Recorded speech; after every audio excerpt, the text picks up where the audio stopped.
Everyone, it's Kelsey here.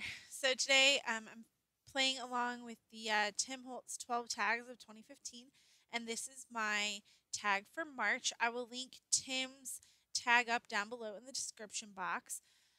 Um, so I'm really trying not to get um, caught up in the fact that I don't have the same materials that Tim does, or sometimes I don't always like exactly what he does or anything.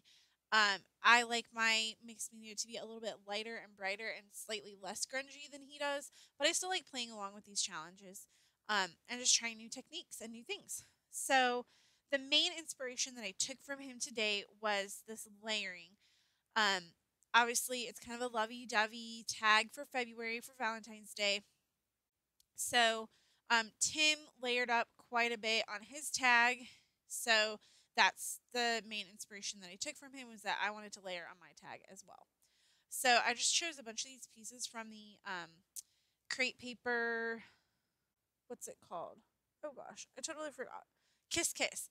The crate paper Kiss Kiss collection. And I just, like I said, I tried to pick out a bunch of different ephemera pieces, especially pieces that I might not use on a layout or I might not typically choose. One thing that I was really excited about in my January tag was that I'm just really using a lot more of my products, my older products, my products that don't always necessarily make it onto a layout, things that I don't just necessarily like gravitate towards. So, like in my art journal last time, I used a bunch of Heidi Swap flower pieces. You guys know me, I hate flowers. So, those are pieces that I would typically just either put in a giveaway or they just sit there in my stash forever because I don't use flowers. So, that's what I really like about mixed media is I feel like I'm okay with using more of my pieces that either aren't my favorites or that I don't really know how to use in other formats. So I really love the way this collage style turned out on the background. I'm really, really happy with it. So the other thing that Tim did was he has like a distress tool that he used on the edges of the papers. And I don't have the distress tool, but I do have some sandpaper lying around. And I just kind of scuffed up the edges and I had to be careful because my Mod Podge wasn't 100% dry. So, yeah, now you're going to see me make a huge mess. So, this is another technique that Tim did where he used um, the white ink and just kind of muted the background a little bit, like you could do that with gesso, and my cap popped off. It made a huge mess. My fingers were sticky and everything else because of this white paint. So yeah, I made a huge mess. But the good news is that distress paint wipes up really easily, especially on that Mod Podge background. So luckily, it wasn't too big of a deal. I used up a lot of paper towels and baby wipes cleaning it up, and I feel bad because I wasted a lot of paint. But it just wasn't really coming out of my sponge dauber at the top, and so yeah, it just squirted out everywhere with the cap coming off. Yeah, I was disappointed in that. But I just needed to mute the colors a little bit and it did work for that. So I'm happy with that. It just kind of makes it a little bit more cohesive. I didn't use as much in the background as Tim did. Like I said, I don't like my mixed media to be quite as grungy.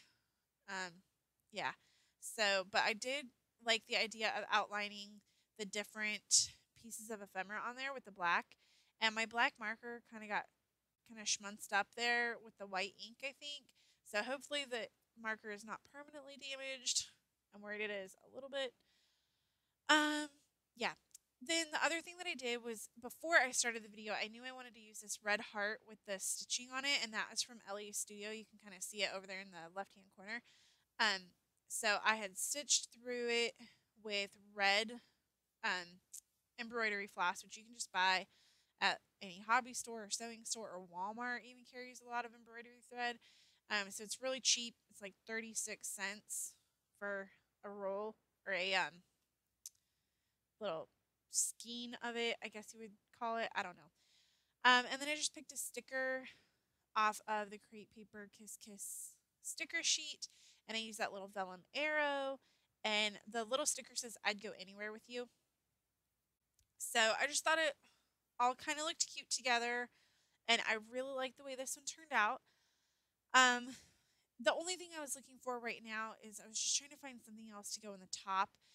Tim had done something in the top, like right hand corner, more at the top, and I didn't really have anything that I liked, so I was trying to go through some of my things, and I ended up pulling out these rub-ons, and I decided to go with this bird image, which again is something I would not have used on a different layout probably.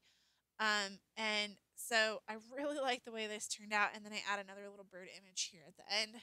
I just think this mixed media tag came out super cute.